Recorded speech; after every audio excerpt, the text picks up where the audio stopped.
आप देख रहे हैं भारत की बात खबर अयोध्या से। आरएसएस के वरिष्ठ प्रचारक इंद्रेश पहुंचे अयोध्या। एयरपोर्ट पर हुआ भव्य स्वागत। बांग्लादेश में हिंदुओं पर हो रहे अत्याचार को लेकर बोले इंद्रेश, कहा बांग्लादेश में अल्पसंख्यकों पर विशेष रूप से सनातनी हिंदुओं, बौद्धों व ईसाइयों पर जो जुल्म हो रहे हैं वह जुल्म घोर निंदनीय है। बांग्लादेश की सरकार को तुरंत ये जुल्म रोकना चाहिए। इसके लिए उसको सख्त से सख्त कदम उठाना उनके लिए प्राथमिकता होनी चाहिए। भारत सरकार से कहेंगे जो भी अभी तक कदम उठाए उसके आगे और कैसे कार्यवाही हो ताकि शांतिप्रिय पड़ोसी बने, ना कि हिंसक पड़ोसी बने। बांग्लादेश की हिंसा की जितनी निंदा की जाए उतनी ही कम है। मुझे पूरा भरोसा है यहाँ से गई आवाज भारत भी सुनेगा, दुनिया भी सुनेगी और बांग्लादेश निश्चित रूप से सुनेगा। इंद्रेश ने सुप्रीम कोर्ट की ओर से पूजा स्थल कानून पर सुनवाई के दौरान धार्मिक स्थलों से संबंधित नए मुकदमे दायर करने पर रोक लगाए जाने के फैसले पर कहा है कि न्यायपालिकाओं में यह विषय चल रहे थे। न्यायपालिका पूरी तरह से स्वतंत्र है। वह भारतीय जीवन मूल्यों, संस्कृति और सर्वधर्म समभाव की रक्षक है। न्यायपालिका अपना फर्ज निभा रही है और आगे भी निभाएगी, यह उम्मीद की जाती है। अयोध्या में आयोजित नेपाली संस्कृति परिषद के सम्मेलन में भाग लेने अयोध्या पहुंचे हैं आरएसएस नेता इंद्रेश। समय के साथ साथ जो जो परिवर्तन हुए वक्फ बिल में, उसके अंदर ये दिखाई देने लगा कि संपत्तियों का विवरण ठीक नहीं है। वक्फ में एक किस्म का अपराध, भ्रष्टाचार, माफिया रूप बन गया है। तो भारत सरकार ने कुछ नए संशोधन संभालते हुए ताकि जो उसका उद्देश्य है वो पूरा हो और भारत का संविधान भी ठीक से लागू रहे और आपस के रिश्ते भी समाज के और धर्म के खराब ना हो, उसके लिए संशोधन दिए हैं। वो 4-5 संशोधनों का संकेत करता हूँ। एक, अभी तक वक्फ की जो संपत्ति है उसका पारदर्शी विवरण यह नहीं रखा हुआ है। आप सबको भी ध्यान में आया होगा।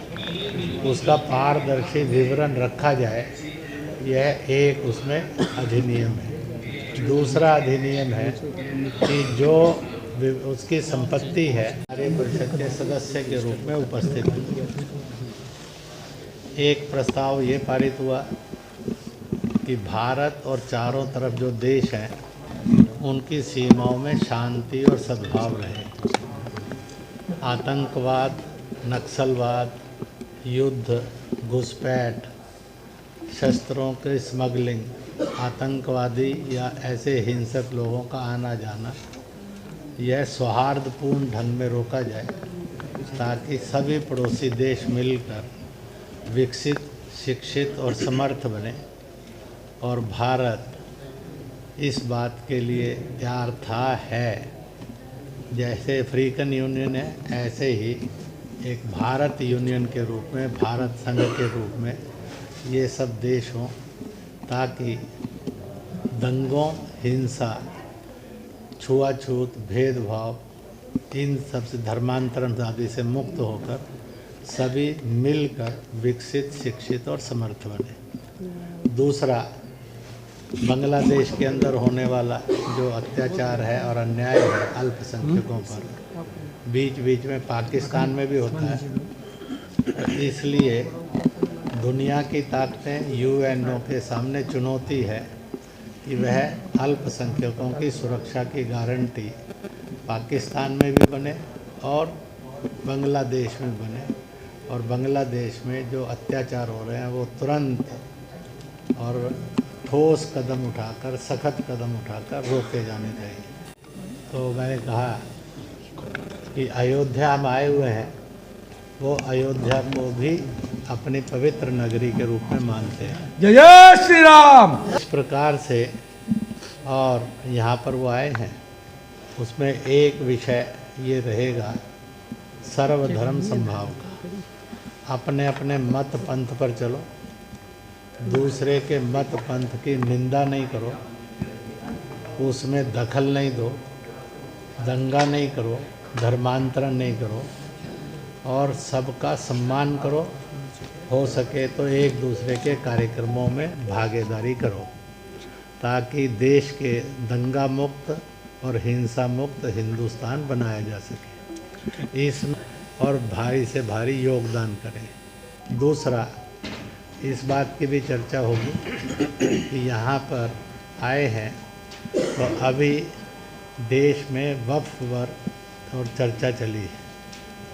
1913 में बना वक्फ एक्ट 1947 तक अंग्रेज हुकूमत ने हिंदू मुस्लिम दो धाराएं बनाकर बांटने के काम के लिए उपयोग किया। यह वक्फ बना था कि जो दान दी गई खुदा के नाम पर संपत्ति है वह ब्यौरा ठीक रखे, उस संपत्ति की इनकम से वेलफेयर के काम हो। तो मैंने कहा कि अयोध्या हम आए हुए हैं, वो अयोध्या को भी अपनी पवित्र नगरी के रूप में मानते हैं। जय जय श्री राम। इस प्रकार से और यहाँ पर वो आए हैं, उसमें एक विषय ये रहेगा सर्वधर्म समभाव का। अपने अपने मत पंथ पर चलो, दूसरे के मत पंथ की निंदा नहीं करो, उसमें दखल नहीं दो, दंगा नहीं करो, धर्मांतरण नहीं करो और सबका सम्मान करो। हो सके तो एक दूसरे के कार्यक्रमों में भागीदारी करो ताकि देश के दंगा मुक्त और हिंसा मुक्त हिंदुस्तान बनाया जा सके। इसमें और भारी से भारी योगदान करें। दूसरा, इस बात की भी चर्चा होगी कि यहाँ पर आए हैं तो अभी देश में वक्फ पर और चर्चा चली है। 1913 में बना वक्फ एक्ट 1947 तक अंग्रेज हुकूमत ने हिंदू मुस्लिम दो धाराएं बनाकर बांटने के काम के लिए उपयोग किया। यह वक्फ बना था कि जो दान दी गई खुदा के नाम पर संपत्ति है वह ब्यौरा ठीक रखे, उस संपत्ति की इनकम से वेलफेयर के काम हो। कि हम सब मिलकर इस बात के रास्ते से चलें कि जिसके कारण जो गरीब, दुखी, पीड़ित, कमज़ोर, असहाय, निर्बल है वह उसमें से निकले और आगे बढ़े। पर्यावरण पर केंद्रित करें, पेड़ लगाएं, जल बचाएं, स्वच्छता रखें। बांग्लादेश का जो क्राइसिस से वेलफेयर स्कीमें रखी जा सकें। तीसरा, जो भी वह प्रांत स्तर पर और केंद्र स्तर पर वेलफेयर स्कीम लेगी तो वह वेलफेयर जो स्कीम्स हैं वह समाज के सामने प्रकट हो ताकि संपत्ति का उपयोग जन कल्याण के लिए हो, जो नहीं हो रहा है। इसके अलावा इसके साथ साथ अभी तक वक्फ को ये था कि वक्फ के मामले में जो वक्फ बोर्ड फैसला देगा वही अंतिम होगा, और मुसलमानों की ये मांग रही कि हमें भी भारतीय संविधान के अनुसार लोअर कोर्ट से सुप्रीम कोर्ट तक जाने की और अनुमति मिलनी चाहिए। ये भी उसमें संशोधन में है। महिलाओं की भागीदारी होनी चाहिए। वक्फ में सर्वाधिक संपत्ति और वक्फ के अंदर जो दान आता है आज इनकम के रूप में, उसमें हिंदुओं की भागीदारी है। इसलिए वक्फ संपत्ति पर हिंदू किराएदारों के रूप में भी है। वक्फ संपत्ति के लिए और अधिक दान भी उसका मिला हुआ है। और तीसरा, वह रोज़ जो चढ़ावा चढ़ता है उसका बहुत बड़ा हिस्सा उसी से है। इसलिए उसको भी ये श्योरिटी रहे और मजहबों के नाम पर तनाव नहीं आए, इसके लिए ये भी उसमें संशोधन है।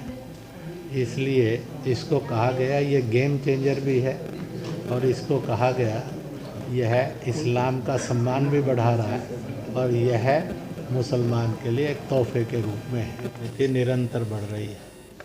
इसी प्रकार से हिमालय से चीन हटे, इसकी विदेश नीति भी उसकी निरंतर बढ़ रही है।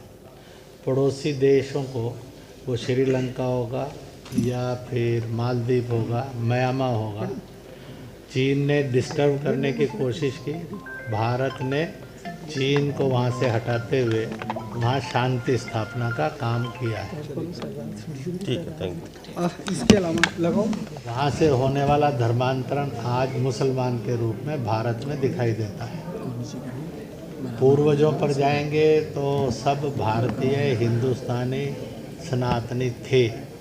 आज वो इस्लाम मतावलंबी है। दूसरी जो संकट है वो ये है कि उनको अपने पूजा स्थल इबादत गाह बनाने थे। इबादत गाह बनाने के लिए ज़मीनें खाली पड़ी थी, उनके लोग ज़मीनें खरीद सकते थे, बादशाह नवाब राजा महाराजा भी खरीद सकते थे, उनके लोग खरीद कर दान दे सकते थे। परंतु दुर्भाग्य से और साम्राज्यवादी नेचर होने के कारण उन्होंने जो पुराने पूजा स्थल बने थे उनको तोड़कर अपनी इबादत गाह बनाने लगे। इसलिए आज कहीं पर भी जब कोई खोज चलती है तो यह प्रश्न खड़ा हो जाता है। इसलिए हमारा स्टैंड ये है कि सब लोग कोर्ट जा रहे हैं। कोर्ट का काम है सत्य और सही को देखते हुए देश में सद्भाव और शांति बनी रहे और विकास हो, इसको सोचकर वह अपने फैसलों को दे। जहाँ जनता बैठकर निर्णय कर सकती है जनता करे, जहाँ मन की आवाज़ से फैसले हो सकते हैं वो करे, जहाँ कोर्ट से फैसले हो सकते हैं वो करे। इसके लिए मैं आप सबके द्वारा पूरे देश के लोगों को कहूँगा, दंगे करना, पत्थरबाजी करना, उसके अंदर गोलीबाजी करना, उसके अंदर झगड़े करना, इसकी ज़रूरत नहीं है। न्याय प्रक्रिया को शांतिपूर्ण ढंग से होने दें, ठीक, ताकि उसका शांतिपूर्ण हल, न्यायपूर्ण हल निकले। ठीक ठीक, धन्यवाद। गजनी से शुरू करके औरंगजेब तक जो विदेशी आक्रांता है, यहाँ पर नेपाल अंतर्राष्ट्रीय जो प्रोग्राम रखा गया जिसमें तमाम देशों के लोग आए थे, साथ साथ नेपाली जो संस्कृत है उसका वहाँ पे से भी लोग आए थे और 18वां वर्ष मनाया गया नेपाली संस्कृत का, जो नेपाली संस्कृति परिषद जो है उसके तत्वाधान में, और तमाम भी और भी देश के लोग आए थे उसमें शिरकत करने के लिए। मैं भी दरगाह की चौचा शरीफ जो खानका है अशरफिया गुलशन रज़ा है उसका मैं मठाधीश हूँ और मैं उसमें शिरकत करने के लिए आया था।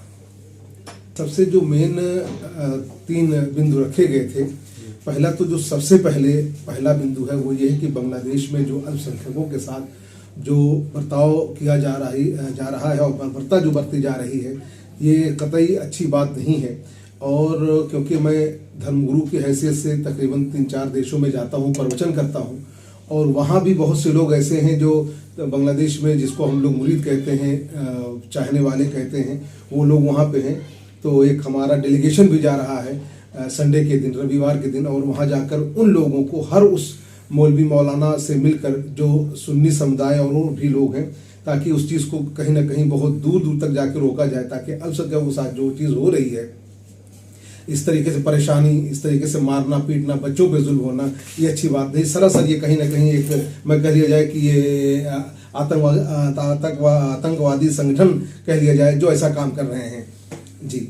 और उन्हें सोचना चाहिए कि अगर ये जिस तरीके से वो कर रहे हैं, अगर वहाँ पे जो अल्पसंख्यक समाज परेशान किया जाएगा तो हमारे हिंदुस्तान में हिंदू मुस्लिम एकता समरसता सद्भाव इस तरीके से बना हुआ है, और अगर वो नहीं रुके तो आप ये समझ जाइए कि फिर यहाँ भी अल्पसंख्यकों के साथ भी दुश्वारियाँ परेशानियाँ होना निश्चित है, ऐसा मुझे दिख रहा है। इसीलिए एक डेलीगेशन लेकर हम रविवार के दिन जा रहे हैं और वहाँ तमाम वहाँ के जो धर्मगुरु हैं और लोगों से मिलकर वो बताया जाएगा तकरीर के माध्यम से और व्यक्तिगत सभी लोगों से मिलकर कि ऐसा कतई उनके जो भी चाहने मानने वाले हों या वहाँ की सरकार हो वो वहाँ पे वो दबाव डालें कि अल्पसंख्यकों पर कोई अब ऐसा अत्याचार ना हो।